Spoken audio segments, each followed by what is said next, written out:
కాపు ఉద్యమ నేత ముద్రగడ పద్మనాభం ఈ నెల 14వ తారీఖున వైసీపీలో చేరుతున్నట్లు ప్రకటించారు. ఆంధ్రప్రదేశ్ రాష్ట్ర ముఖ్యమంత్రి వైఎస్ జగన్మోహన్ రెడ్డి ఆధ్వర్యంలో వైసీపీలో చేరబోతున్నారు. ఈ నేపథ్యంలో వైసీపీలో చేరికపై తన అభిమానులకు తాజాగా ఆయన ఓ బహిరంగ లేఖ రాశారు. ఈ లేఖలో ముద్రగడ పద్మనాభం ఈ మధ్య జరుగుతున్న రాజకీయ పరిణామాలు మీడియా ద్వారా మీకందరికీ తెలుసు అనుకుంటున్నాను. సీఎం జగన్మోహన్ రెడ్డి పిలుపు మేరకు వైఎస్ఆర్సీపీలోకి వెళ్లాలని మీ ఆశీస్సులతో నిర్ణయం తీసుకున్నారు. మరోసారి ముఖ్యమంత్రి పీఠం మీద వైఎస్ జగన్ను కూర్చోబెట్టడానికి ఎలాంటి కోరికలు లేకుండా పనిచేస్తారు. పేదలకు మరెన్నో సంక్షేమ పథకాలు, అభివృద్ధిని సీఎం జగన్తో చేయించాలని ఆశతో ఉన్నాను అంటూ ముద్రగడ పద్మనాభం వెల్లడించారు. ఇక మీ బిడ్డ అయిన తాను ఎప్పుడూ తప్పు చేయలేదు, కానీ కాపు ఉద్యమ నేత ముద్రగడ పద్మనాభం అన్నారు. ఈ నెల 14న కిర్లంపూడి నుంచి తాడేపల్లికి బయలుదేరుతున్నాను అన్నారు. మీ అవకాశాన్ని బట్టి నా ప్రయాణంలో మీరు పాలు పంచుకొని తాడేపల్లికి రావాలని కోరుతున్నానన్నారు. అటు తెలిసిన ఈ కార్యక్రమంలో ముద్రగడ లేఖ విడుదల చేశారు.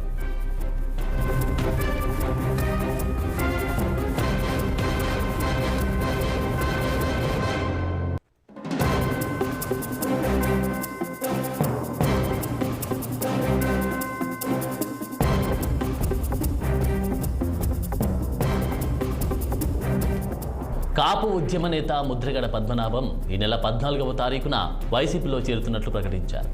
ఆంధ్రప్రదేశ్ రాష్ట్ర ముఖ్యమంత్రి వైఎస్ జగన్మోహన్ రెడ్డి ఆధ్వర్యంలో వైసీపీలో చేరబోతున్నారు. ఈ నేపథ్యంలో వైసీపీలో చేరిక తన అభిమానులకు తాజాగా ఆయన ఓ బహిరంగ లేఖ రాశారు. ఈ లేఖలో ముద్రగడ పద్మనాభం ఈ మధ్య జరుగుతున్న రాజకీయ పరిణామాలు మీడియా ద్వారా మీకందరికీ తెలుసు అనుకుంటున్నారు. సీఎం జగన్మోహన్ రెడ్డి పిలుపు మేరకు వైఎస్ఆర్సీపీలోకి వెళ్లాలని మీ ఆశీస్సులతో నిర్ణయం తీసుకున్నారు. మరోసారి ముఖ్యమంత్రి పీఠం మీద వైఎస్ జగన్మోహన్ రెడ్డిని కూర్చోబెట్టడానికి ఎలాంటి కోరికలు లేకుండా పనిచేస్తారు. పేదలకు మరెన్నో సంక్షేమ పథకాలు, అభివృద్ధిని సీఎం జగన్తో చేయించాలని ఆశతో ఉన్నాను అంటూ ముద్రగడ పద్మనాభం వెల్లడించారు. ఇక మీ బిడ్డ అయిన తాను ఎప్పుడు తప్పు చేయలేదు అని కాపు ఉద్యమ నేత ముద్రగడ పద్మనాభం అన్నారు. ఈ నెల 14న కిర్లంపూడి నుంచి తాడేపల్లికి బయలుదేరుతున్నారు. మీ అవకాశాన్ని బట్టి నా ప్రయాణంలో మీరు పాలు పంచుకొని తాడేపల్లికి రావాలని కోరుతున్నానన్నారు. అంటూ తెలిపిన ఈ క్రమంలో ముద్రగడ లేఖను విడుదల చేశారు.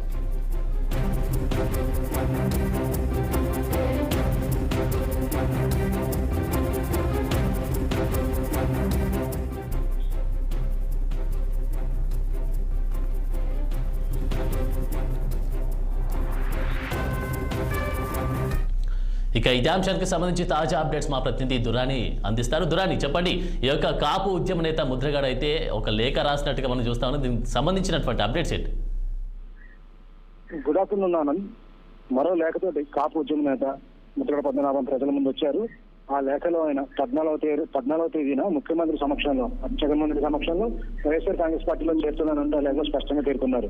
అయితే తన అభిమానులు అందరూ కూడా తన వెంట కాన్వాయ్ గారు రావాలని అందరూ విజ్ఞప్తి చేస్తూనే ఆ లేఖలో పేర్కొన్న అంశాల ప్రకారం అయితే తనకు ఏమాత్రం పదవులపైన ఆశ లేదని, తను నేరుగా ముఖ్యమంత్రిని మరోసారి గద్దెనెక్కించడానికి, అలాగే ప్రజలకు మరింత సంక్షేమ కార్యక్రమాలు ఇప్పుడు అమలవుతున్నాయి దానికంటే ఎక్కువగా అమలు చేసేందుకు ముఖ్యమంత్రిని మళ్ళీ జగన్మోహన్ రెడ్డిని అదే సీట్లో కూర్చోబెట్టాలి కాబట్టి వైఎస్ఆర్ కాంగ్రెస్ తరఫున ప్రచారం చేసేందుకు తాను పార్టీలో చేరుతున్న స్పష్టంగా తెచ్చుకున్నారు. అయితే ఇక్కడ ఆయన లేఖలో పేర్కొన్న మరో చిన్న చిత్రం కేవలం ఆయనకు మాత్రమే చెందినటువంటి చమత్కారం. అంటే తను ఏం మాట్లాడినా కొద్దిగా చమత్కారంగానే ఉంటుంది. ఆయన భాష ఆ విధంగా వాడతారు కాబట్టి ఆయన లేఖలో కూడా అదే చమత్కారం చూపించారు. ఏంటంటే తన కూడా వచ్చే కాన్వాయికి వారి వాహనాల్లోనే భోజనం, ఇతర సామాగ్రి అంతా సమకూర్చుకోవాలని అందులో లేఖలో పేర్కొనడం మాత్రం చాలా కొసమెరుపు. సాధారణంగా ఏ రాజకీయ నాయకుడైనా ఏదైనా పార్టీలో చేరే ముందు పెద్ద అంతర్గణం అన్ని అవసరాలు గుర్తించుకుని వెళ్తారు. అయితే ముద్రగడ పద్మనాభం మాత్రం చాలా సాధారణంగా ఈ లేఖ ఈ విధంగా పేర్కొనడం మాత్రం ఆయన ధోరణి వెల్లడిస్తుంది. ఎందుకంటే అంతర్గణాన్ని కిర్లంపూడి నుండి నేరుగా తాడేపల్లి తీసుకెళ్ళడానికి కనీసం ఒక 5 గంటల ప్రయాణం అవుతుంది. అయినా జర్నీ కాబట్టి ఇది సాయంత్రం 4 గంటల ఉంది, ఉదయం 8 గంటలు బయలుదేరుతారు.